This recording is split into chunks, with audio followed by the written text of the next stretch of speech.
Nosotros somos el equipo conformado por Abarca Colín, Ariadna Saraí, Jiménez Jarquín Eva Luz y Ochoa Gómez Brenda Fernanda. Somos estudiantes de la Ingeniería en Biotecnología de la Universidad Politécnica del Estado de Morelos.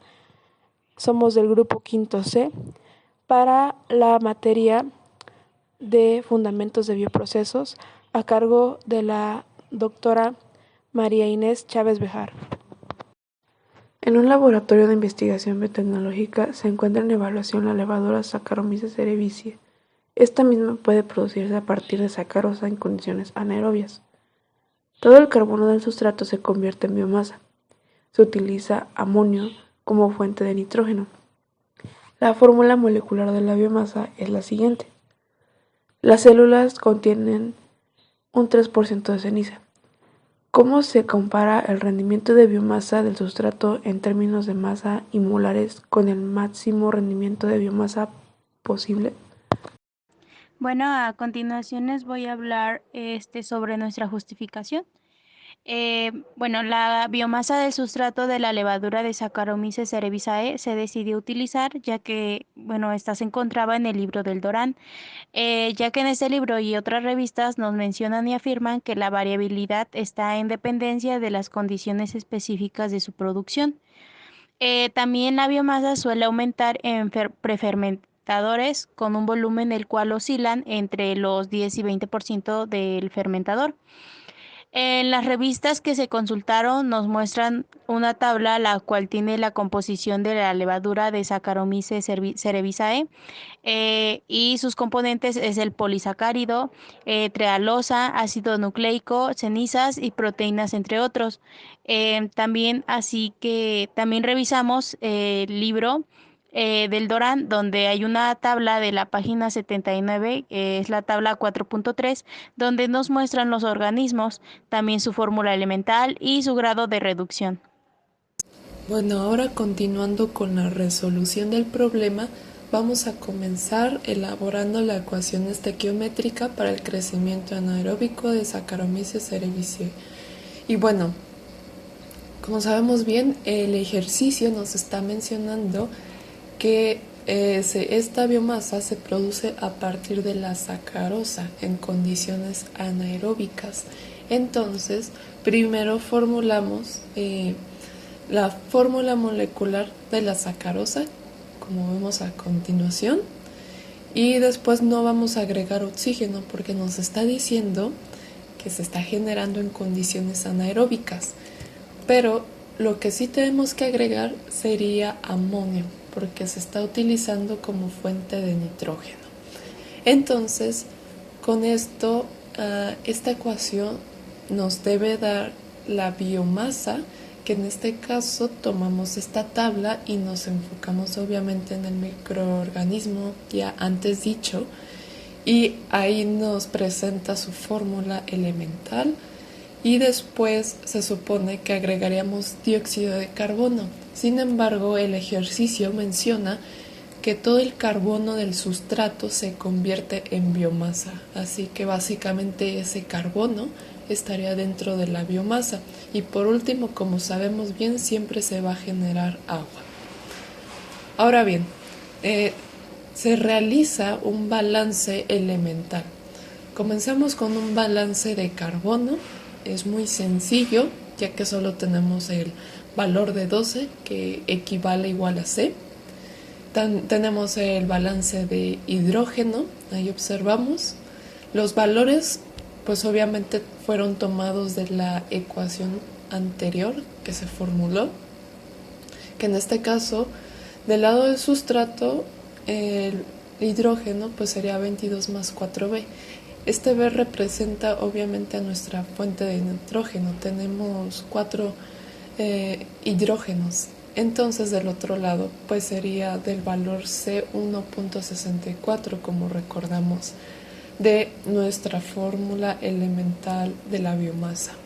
Y pues 2E significa E del agua. Tenemos obviamente H2, que sería del hidrógeno de agua.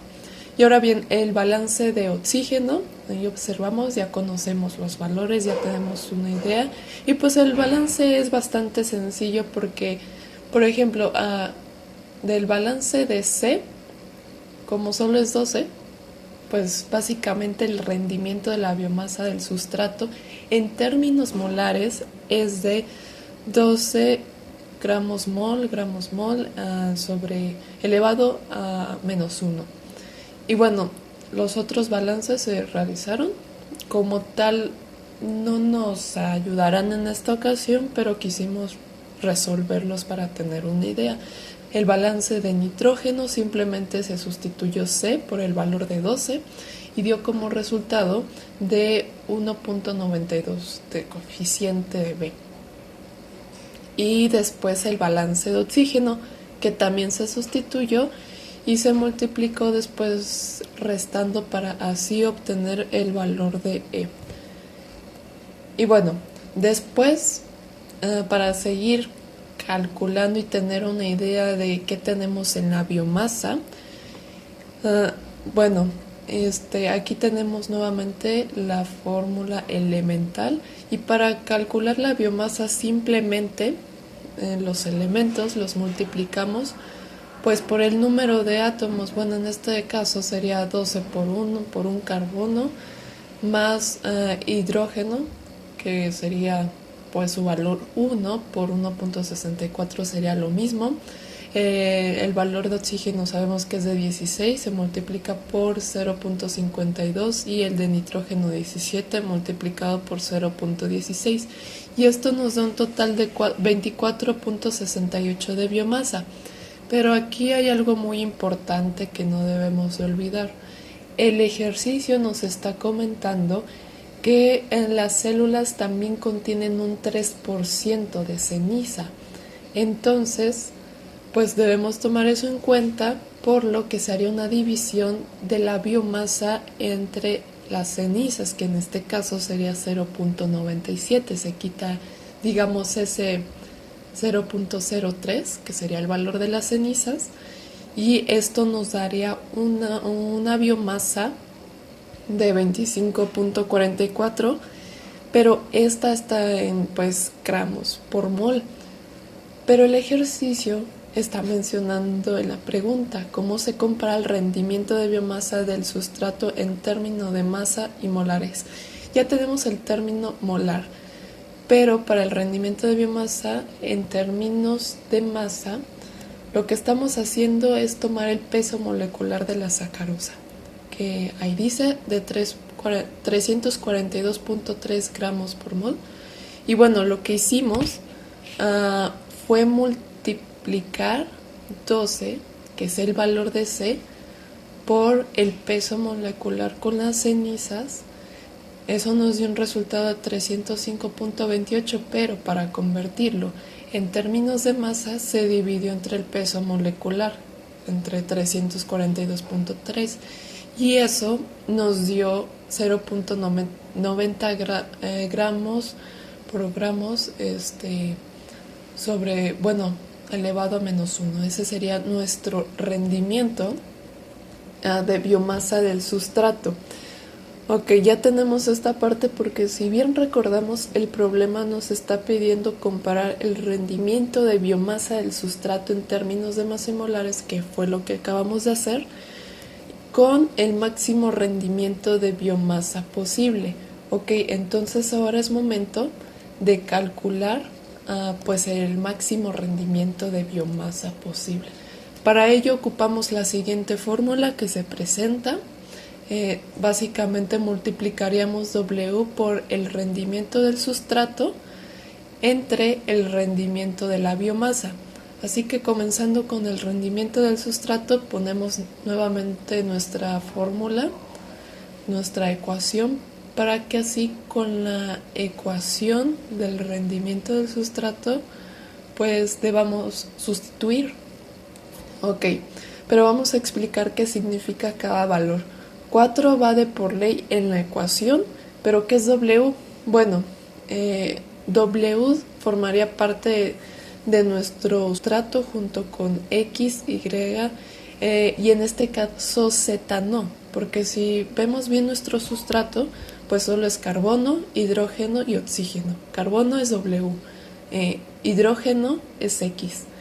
y oxígeno es Y. Entonces, básicamente solo sustituimos esos valores, 4 por 12 más 22 porque pues solo tenemos un hidrógeno, bueno, así lo dice la fórmula, pero después nos dicen un menos 2 que debe ser multiplicado por Y, en este caso 11.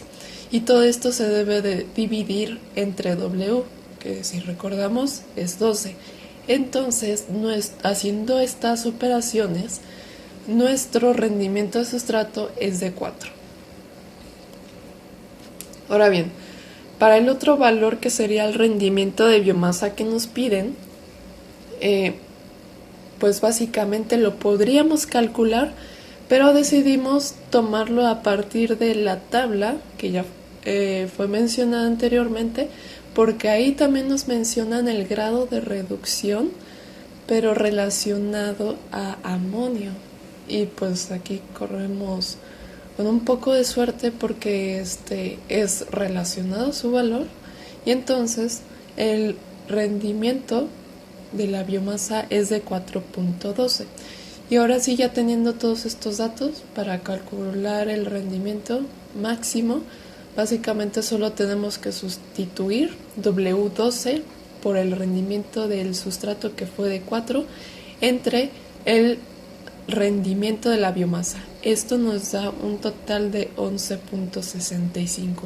Ok, ya tenemos los dos resultados, entonces ya para finalizar solo queda comparar, y pues básicamente podemos decir que el rendimiento de la biomasa del sustrato sacarosa es muy similar. O sea, son 12 gramos mol por gramos mol elevado a menos 1, ya que este valor es muy cercano al máximo de rendimiento y casi oscilaría para el 100% del rendimiento de la biomasa. Sin embargo, se puede concluir que para un mayor rendimiento de la biomasa generada por Saccharomyces cerevisiae en condiciones anaeróbicas, solo se necesitaría el 97% de rendimiento. Y bueno, eso sería todo. Aquí a continuación tenemos nuestras referencias bibliográficas y espero que hayan entendido el video y gracias por su atención.